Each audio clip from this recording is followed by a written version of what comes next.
Ahmetcan dostum bak bu ilmidan kapıyınızda gelemizde toy dik geleli. İlmidan toyçuluklarda katnaşar dostum. Bak o toy görülmedi. Kıratta şoğlan ilan atmanı kutlak geçen. Bak ol dost. Göreceğim o olsun. Ya sırtatanı ya desin Allah'ım ilmidan kapıyında toy olsun dostum.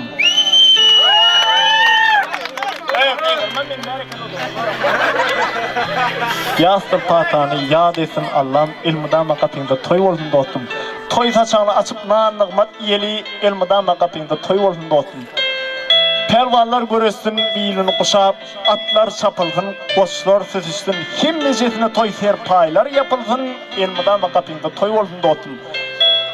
Toy kazanlar kaynasın, onlarda füyücü nıgmatlar bitsin. Füyücü nıgmatın iyisi, ehlemi kuruşasın.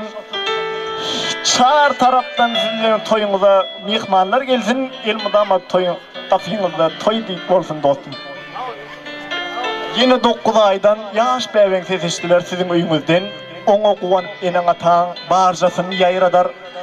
Şol pelvanlar, bağışılar, mihmanlar gelir senin toyuna. İlmidama kapıyında toy bolsun dostum. Dostan ilmidama kapıyına gelimizde toy dik geleli. İlmidama toyçuluklarda katnaşar dostan. Bak ol bak yaşa ömrün uzak bolsun.